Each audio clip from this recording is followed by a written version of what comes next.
You have to trust that he's your source, even when he asks you to do ridiculous things like give large amounts of money or build somebody else's building before you get yours, or give to missions and make sure that that happens before you get yours. You just gotta believe that he knows what he's doing and that he's gonna work a miracle, and he doesn't want you to come up with plan B. And so I'm gonna talk about the cost of taking ground and passing the resource challenges. The cost of taking ground. There is a cost to take ground. There's a cost. I mean, I'll show you from the Old Testament and the New Testament, there's a cost to taking ground, to starting new things, to taking what God has asked you to take. And in the Old Testament, in Joshua, we have Joshua taking ground. He has 13 different battles, and there's a cost to taking ground. It's from Joshua 6 to Joshua 11. I mean, there's the battles that are there, and if you're gonna start a church and start a campus or whatever you're gonna do to take ground, there's gonna be battles. The second thing, there's gonna be lives lost. You're gonna lose people along the way. And you're gonna start, and you're gonna be, these people love you, you're the greatest pastor in the world. And then they don't show up next week. And then they're the greatest on your team, and then they leave and go to another church. And then they're there, and you're gonna watch, you're gonna lose people along the way, and then there's gonna be real losses. You're gonna have exhaustion. You look at Joshua when he's taking new ground. God's like, hey, you're not done today. I'm putting this day into overtime. The sun will stand still, and you're gonna keep fighting an extra, it's like overtime. How many know if you're gonna take ground and start a new church, there will be overtime? Starting churches is not a 9 to 5 occupation. But taking ground in the New Testament, you've got, just look in the book of Acts, you've got imprisonment, you've got attacks, you've got death threats, you've got exhaustion. Let's look at Paul's list for a second in 2 Corinthians chapter 11. Verse 25, 3 times I was beaten with rods. Once I was pelted with stones. 3 times I was shipwrecked. I spent a night and day in the open sea. I've been constantly on the move. I've been in danger in rivers, dangers from bandits, in danger from fellow Jews, in dangers from Gentiles, in danger in the city, in danger in the country. Where's Cody? Cody, it's dangerous in the country. Where are you at? It's just dangerous, all right? It's dangerous. And by the way, I just want to say this. You were talking about sponsoring the people for the rural refreshing. We'll do it. We have 11 campuses, so we will sponsor a person for each campus to go to that. I'm in on this. Yeah. But he says, in dangers at sea, in dangers from false believers, I've labored and toiled, and I've often gone without sleep. I've known hunger, thirst, often gone without food. I've been cold and naked. Besides everything else, I face daily the pressure of my concern for all the churches. There's a mental cost to this. Which, by the way, if your church does not have a sabbatical policy, I would highly recommend that you do that. We have, after 7 years, you get a 1-month sabbatical if you're a pastor at our church, because there's the mental cost. And maybe your board says, well, I wish I could have a sabbatical. Well, talk to your boss then, okay? But I'm looking at this right here. Paul says, all these other things are terrible, but when I get to the last one, that's like in a category of itself, the concern for the church that involves a spiritual battle. So you get that time to get away and rest. But there's a cost. There's a cost. You might say, well, I'll just wait until it's easier. I'll try to do this without costs. I'll try to just ease it. No, you can't. There's no way to plant a church and that doesn't cost you something. There's no way to start a campus that will not cost you something. You say, well, I'll just wait till it's a better time. There is no perfect time. There is no better time. Ecclesiastes 11:4 says this, if you wait until the wind and the weather are just right, you'll never plant anything and you'll never harvest anything. That's why I love that the Bechtels came up here and said, hey, we started during COVID. Praise God for all of you that said we're starting no matter what. There is no perfect time. Now, there are better times. Right now would be better than COVID. How many know what I'm talking about, right? But there's no perfect time. We have a saying in our family, the weather app was made to steal your joy. How many are with me? I'm like, look at this, it's gonna rain all day. We're gonna here on vacation, and then it doesn't rain. And we're just like, just lighten up, all right? Just move forward regardless of the weather forecast. We're gonna take ground. Now I wanna talk to you about surviving the resource challenges on taking ground. I found this. Sir Robert Shirley Baronet, he was a committed Christian in the Anglican Church. While England was in civil war between 1642 and 1651, Sir Robert Shirley Baronet was the only one who started a church in that entire 10-year period. Think about that. In England, he's the only one, and in order to start and build his church, he did it all with his own money. We have a picture of the building that he did. This is the building. He built that with his own money. The only church started during a 10-year period in England. And he said, I don't care if we're at civil war. We need this church in our community. I'm starting this church, and I don't care. I'm doing it. I'm taking ground. Now, Sir Oliver Cromwell was so angry about this. He said, if you have money to start a church while we're at civil war, then you can pay for a Navy ship as well. And here's the thing, the world is still looking at what we're doing, and they're amazed. Like, you have all this money to plant churches? No, we believe in faith for this. We ask God for it, but they get angry when we take ground. During COVID, we had an opportunity to buy a building in the heart of Minneapolis. It's COVID, who's doing that? And it was the #1 wedding venue in Minnesota. We were renting it, and the owner came to us and said, I want to sell it to you. I think we got some pictures of it. You can throw it up there. He said, hey, I want to sell you this building right in the heart of the city, Four Seasons Hotel, Starbucks, all the 5 best restaurants. It's right there, and you can go through those pictures. There's a couple of them. This is our venue, and he says, we want to sell this to you, and would you buy this? And we agreed on $10 million. It made the front page of the paper, and the world was so upset. How are they taking ground? They didn't say exactly taking ground, but they're like, how are they buying this? How are they moving forward at a time like this? Yeah, that's our church lobby. They're like, how are you able to do this and be able to go forward? They said, where do they get $10 million? They're all mad. They said, they should give that to the poor. They didn't know we didn't have $10 million. We had 3, and we financed 7. How many are with me? It hasn't changed. This is what they said about Cromwell, or not Cromwell, about Sir Robert Shirley. This is what they said. It's on the building right now. It says, in the year 1653, when all things sacred were throughout the nation either demolished or profaned, Sir Robert Shirley Baronet founded this church, whose singular praise is to have done the best things in the worst times, and hope them in the most calamitous, the righteous shall be had in everlasting remembrance. Like in the most calamitous times, in the worst times, this guy's taking ground, and they remember this guy took ground when nobody else was taking ground. We've got to take ground, and it's going to cost you. And some of the challenges and tests that you're gonna have to pass are these. The first one is the launch money. And praise God that we now have matching launch money. I'm like, how much is the most? Like if you qualified for all the things, what's the most you could get if you matching funds? $100,000. All right, $100,000. Now I'm not bitter about that. But I financed my church on Visa Gold. I'm just telling you right now. I had 5 Visa Golds. Nobody gave me a loan, no matching fund. And I was desperate to start. I told my wife, we have 5 Visa Gold cards, each with a $20,000 limit, and we're gonna do this at 21% interest. That's okay. I'm so glad we have $100,000. No, I'm really out. I'm just saying there's launch money. Where are you gonna get it? Where are you gonna get it? I remember when I was wondering, like, I had to pass the test. And by the way, that's matching money. You have to raise $100,000. So where are you gonna get your $100,000 from? You're gonna feel like the disciples when Jesus said, let's feed the multitude. You're like, where we have nothing. I have nothing. I've been in youth ministry. I have nothing. Where do I get this?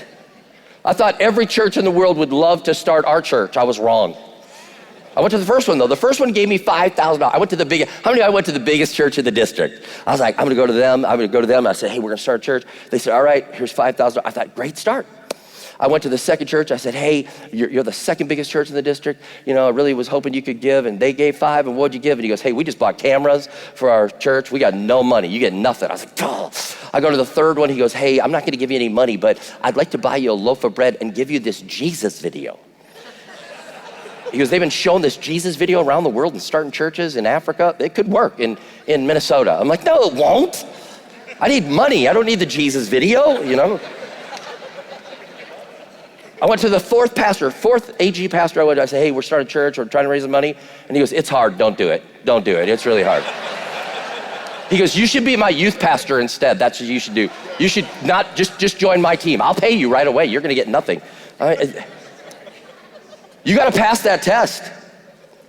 You have to pass the test. And let me just tell you how you're going to pass that. You're going to pass that. It was so good what Aaron was saying about being planted, because I believe this, your resources in your relationships. Who have you deposited in? They will invest in your vision. Where have you served faithfully? They will sow into your vision.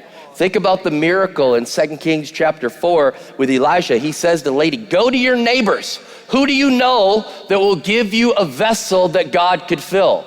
If she had no friends, she's like, I got no friends. But she was friendly. She had made deposits into her neighbors, and she had done this. And you know what? Then they willingly gave their vessels, which provided the miracle. You watch this challenge. You're gonna pass this test while you're sowing into other people's ministries and being faithful. And then God will pop in those dollars and it come in miracle after miracle.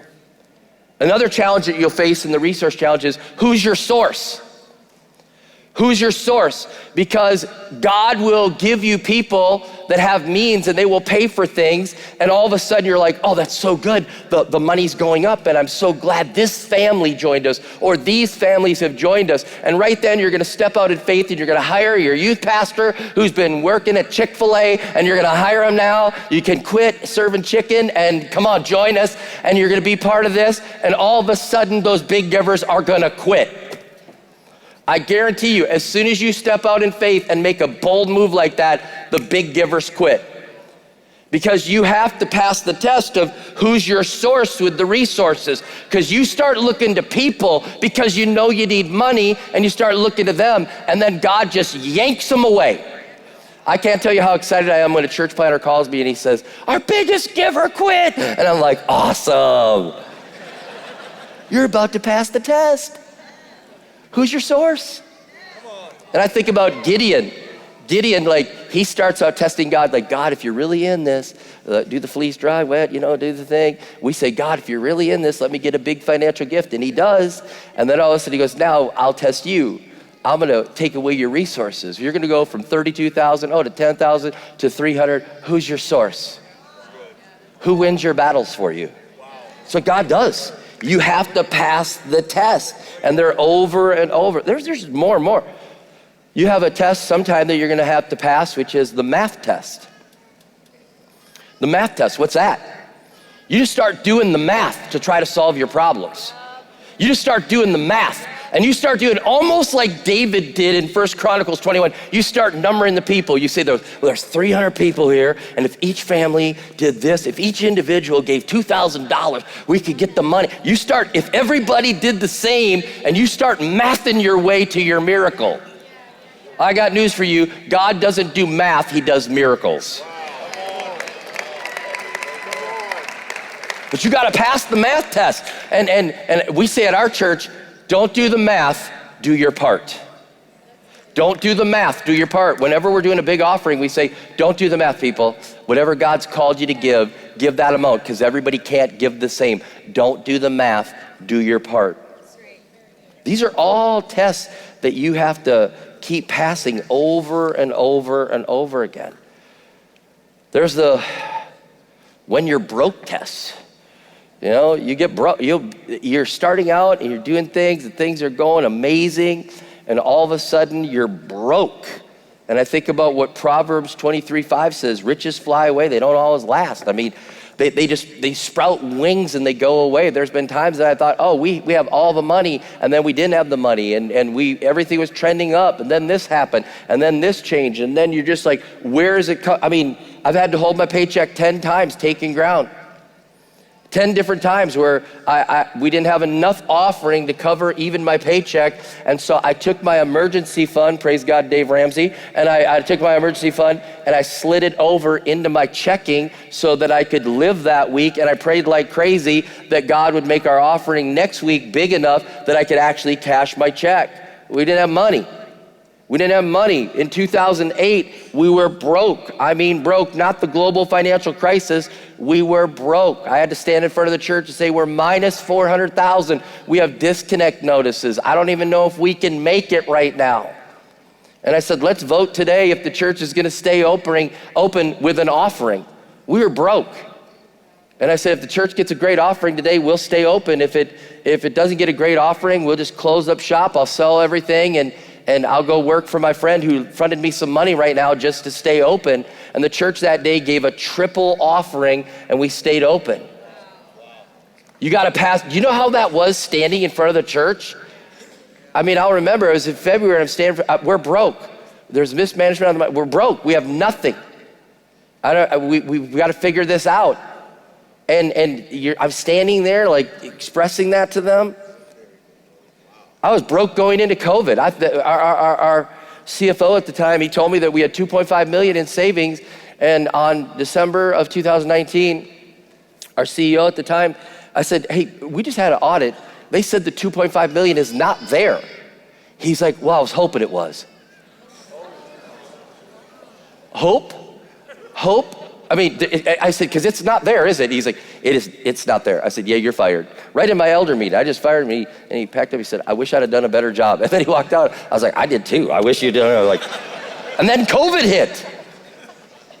Man, you just got to pass these tests, and you've got to survive. You've got to overcome this test when God speaks to you to invest in other ministries and to give to missions and different things. Like Cody was saying, like, will you sponsor a rural church? And maybe something popped up in your heart, and he said, I can't do all of it, but I could do half. And then the devil did this lie. He said, that won't matter. Half won't matter. Half won't matter. He says, this little won't matter. You got to pass the test that whatever God asks you to give and to sow into other ministries, you follow through with it. You have to pass the test. And you think, well, I'm giving it out, but I need it. No, you give out and watch what God does. He will take care of you. Now, there's one more that I want to talk about that is recent in our life. It's a big one for me. It's actually in my latest book, The Generous Life, The Lie of Just in Case. It's a challenge. It was the latest challenge in my wife and I, in our giving and in our living. If you've been to a generosity accelerator, you don't know anything, I'll just get you up to speed. We teach a thing called plan, vision, dream. Work the plan. Start there. Give God over and above just what he's put in your hands. Work the plan. But we say have a vision number, which is in God's hands. What resources are in God's hands that you can pray he'll release in yours? Write that down and pray for it. That's a faith promise. But then there's a dream number. Hold on to a dream. What's the greatest gift you could ever give to God? That'd be your greatest joy to give to the kingdom. Hold on to the dream and see if God provides for you. So in 2019, December, I have just fired our CFO at the time. I'm broke as a church, but God speaks to me and says, you will give your dream goal in 2020. You will give your dream goal. Don't tell the church what it is, but I want you to tell them that what you've been praying about for 10 years, that would be your greatest joy to give me, you can do it. So he said, I want you to proclaim it to the church. So I said, hey, we're going to give our dream goal. God spoke to us. We're going to give our dream goal this year. I don't know how he's going to provide, but he's going to put it in our hands. We're going to give it. And then COVID hit. And I'm thinking, that's on video. I can't, how many know it was in my prayer journal? I could have just done, dear God. It's on video. And then God provides in a marvelous way. I mean, I cannot even explain. Like, we had resources come to us and resources and unexpected money. And next thing you know, the money is there in our account. And we get to our miracle offering in November, and we're about to give it. It's the night before the offering, and this resource challenge is now facing me of, will I hold on to this just in case things get worse? It's the night before the offering, and God has provided. It's on video, but I was just like, I don't know. I mean, the election has just happened. Biden's now the president. I don't know how that's going to work with the churches. COVID could get worse. This, just in case, we better hold on to this. I better not. And my wife goes, yeah, just in case. We go to bed that night. We can't sleep. And my wife wakes up in the morning. She looks at me. She goes, we cannot believe the lie of just in case. We've got to give it. We've got to give it. And I was like, I agree. We can't believe the lie of just in case. And then I share that with our church, that we almost believed the lie of just in case and failed God's test for our life in that moment. And then we break the lie of just in case. And I want to let you know, at the time, 2.2 million was in our Kingdom Builders at the time. And in the next 40 days, 4.4 million comes in during COVID because the lie of just in case was broken off of our church. It was the latest test. Now I want to talk to you about this lie of just in case. It's all over the Bible, and now I've seen it. It's there. I mean, Abraham lived the lie of just in case so much so, Abraham should almost be called Abraham just in case. That's him. He's like going into Egypt. He's like, Sarah, I know God spoke to me and he called me and he told me all this great things and everything, but just in case God can't provide for us and protect me and they try to kill me because you're so beautiful, say you're my sister. That's just a just in case plan B for God's plan. Oh, you'd think he'd learn after all of Egypt goes barren. And there's almost like a prophetic word, like you are lying, she's not your sister, we all are suffering, please go. Oh, he doesn't get it. God says, I'll give you a son. And Abraham's like, hey, just in case you don't give us a son, here's my servant Eliezer, he'd be awesome. Why don't you have the inheritance go through him in Genesis 15? And God's like, no, that's not my plan. Trust me, I will provide. Oh, and then he's like, Genesis 16, he's like, just in case Sarah can't have a baby, here's Hagar, and here's my just in case baby Ishmael. It's all over the place. You gotta pass that test, and I'm passing it on to you right now. When the enemy attacks you in that area, you've gotta believe that God told you to take ground. God's your source. He wants you to move forward. There is no plan B. You gotta believe that. It's all over. I mean, in Exodus 16, this is the most blatant just-in-case situation like in the Word of God. In Exodus 16, God's saying, I'm gonna provide for you. I'm gonna give you manna every day. I'm gonna provide for you. And he tells Moses, tell the people to go out and gather the manna. And what's crazy, in verse 4, he said, this is a test. He even tells them in advance, this is a test. You will be quizzed on this. He says, only take what you need for the day. Only take that's just one day's worth. Trust me, I'm gonna provide. And it says in verse 20, but they did not listen to Moses. Some left part of it till the morning, and it bred worms and stank. And Moses was angry with them. Some of the people were like, I'm taking 2 days worth. I'm not listening to what God, just in case he doesn't provide for me today, I'm gonna take matters into my own hands. And it turns into worm and stank. And I'll tell you what, if you start believing the lie of just in case, your faith life will turn into worms and stank. That's what's gonna happen. You have to trust that he's your source, even when he asks you to do ridiculous things like give large amounts of money or build somebody else's building before you get yours. Or give to missions and make sure that happens before you get yours. You just gotta believe that he knows what he's doing and that he's gonna work a miracle, and he doesn't want you to come up with plan B. There is no just in case God isn't faithful. God is faithful. God is faithful, so you've got to pass these tests. There's so many resource tests, and you just gotta trust. He is your source, and you will not believe the lie of just in case. I said this the other day when praying for miracles of healing.